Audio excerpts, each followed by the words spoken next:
Hello students, आज हमारा ये फ्रेंच रेवोल्यूशन का लास्ट लेक्चर है. So this is lecture number 5.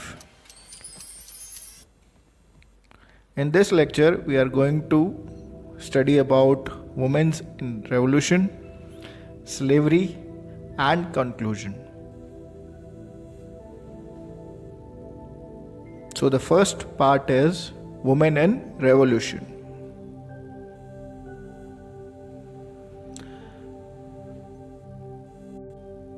Now students, अभी हम लोग स्टार्ट कर रहे हैं अपना first part. Did women have a revolution? Now in the first line you can see women didn't get right to vote and their position in the society remain unchanged. Okay, क्योंकि वहाँ पे monarchy थी तो वहाँ पे कोई voting right वगैरह नहीं था स्टार्टिंग में at the time of king Louis 16. But after that, after the fall of Louis 16, national assembly came. इसने भी कोई वोटिंग अधिकार या वोट का अधिकार वुमेन्स को नहीं दिया. ओके, अबाउट व्हाट हैपेंड, अभी धीरे धीरे क्या हो गया, to get notable position in society, about 16 women clubs were started in different cities in France. Notable position मतलब वोटिंग जो राइट है और एक अच्छी पोजीशन जो सोसाइटी में हो वुमेन की, इसके लिए 16 डिफरेंट क्लब्स वुमेन्स के द्वारा ऑपरेट किए जाने लगे. And their main demand was political rights as men. Political rights means right to vote as well as right to be the member of the constitution. And now constitution कब आया? 1791 में क्या हुआ था कि नेशनल असेंबली ने constitution बना लिया था. एंड उस नेशनल असेंबली की पॉलिसीज़ थी वो हमने पहले पढ़ लिया था, आपको पता है. वहाँ पे दो तरह के सिटीजन्स थे, active and passive, and women were included in the passive citizen. Okay, passive citizens. Now so most of the womens were deprived of education, मतलब वंचित कर दिया गया. Okay, and so daughter of nobles और wealthier person, ये जो wealthier person of third state है वो एजुकेटेड सोसाइटी है, so they could study in the convent. But womens belongs to third state had to work hard. जो भी जैसे peasants हैं, लेबर्स हैं, तो वो सारी जो वुमेन्स हैं they need to work hard and they were deprived of education. Okay, during the reign of terror, अब ये जो समय था रेन ऑफ टेरर, ये था मैक्सिमिलियन रॉबेस्पायर का. And during that time whosoever women who tried to get the right of voting and who demanded the right for the equality were punished and put in the jail. Is it clear? Now in due course what happened that धीरे धीरे जब new governments आने लग गई तो women's के लिए different जो गवर्नमेंट है उन्होंने पॉलिसीज़ लाई और धीरे धीरे सुधार आया वुमेन्स की लाइफ में. Okay, many state schools were created and it made girls education compulsory. Okay, and और भी ज़्यादा फैसिलिटीज़ आ गई. That marriage against will of women was prohibited. Prohibited का मतलब होता है एकदम मना कर दिया गया, ठीक है, रिस्ट्रिक्ट कर दिया गया. And divorce was made legal and could be applied by women as well. Okay, later on women could run business and they could become artisans, they could get education. France, finally the women got right to vote in 1946 in France. Okay, now our next topic is part 2, slavery. slavery का मतलब होता है गुलामी. ठीक है, किसी को अगर हम किसी इंसान को गुलाम बना रहे हैं हम लोग तो उसे बोला जाता है स्लेवरी.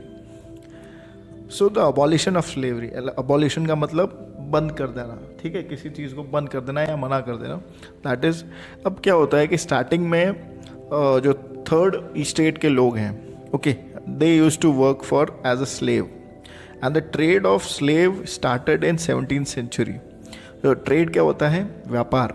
तो लोगों को भी जो जो गुलाम है उसको खरीदा जाता था कहीं से, और फिर उसको खरीद कर काम पे लिया जाता था, फ्री में उससे काम लेते थे, उसको सिर्फ खाना देते थे, सो बिकॉज वो गुलाम है। ठीक है, तो मेनली कहाँ से खरीदा जाता था? अफ्रीका से।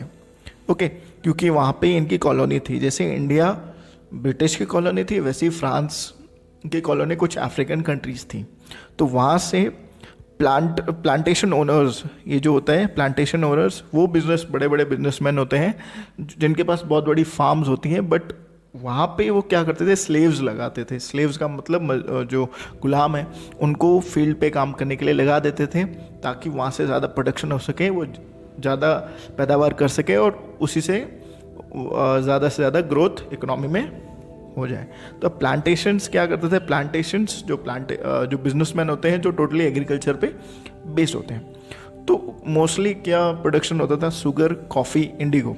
ओके, और European market was full of exploitation of slaves as a labours. Exploitation का मतलब बहुत ही बुरी तरह से उन्हें परेशान या फिर बहुत ही बुरी तरह से उन्हें एक्सप्लॉयट किया जाता था।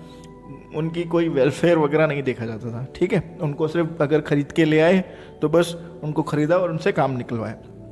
मेनली पोर्ट सिटीज़ कहाँ थी? एक तो बॉर्डर्स था और एक नेट्स था। ये दो ऐसी सिटीज़ थी जहाँ पे स्लेव्स का मतलब जो भी गुलाम है उनका क्या होता था? ट्रेड होता था, व्यापार होता था। और काफ़ी मर्चेंट मतलब small businessman, they used to trade slavery को वो बेचते थे ताकि पैसा आए।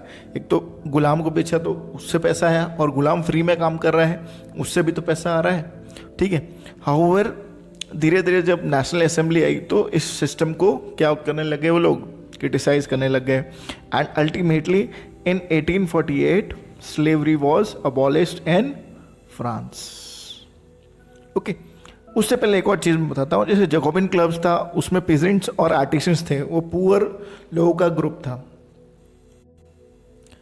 इसलिए जो पुअर लोगों का ग्रुप था, इसीलिए क्या होता है कि वो लोग जो जैकोबिन क्लब्स है वो इसे अबॉलिश करते हैं। लेकिन नेपोलियन बोनापार्ट वो उसे वापस ले आते हैं just to increase the economy. But finally, the slavery was abolished in France, okay, in 1848.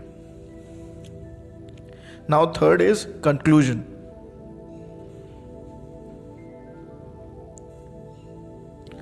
Conclusion in the book you will read about Napoleon Bonaparte. ये जो पिक्चर आपको दिख रहा है ये है आपके नेपोलियन बोनापार्ट।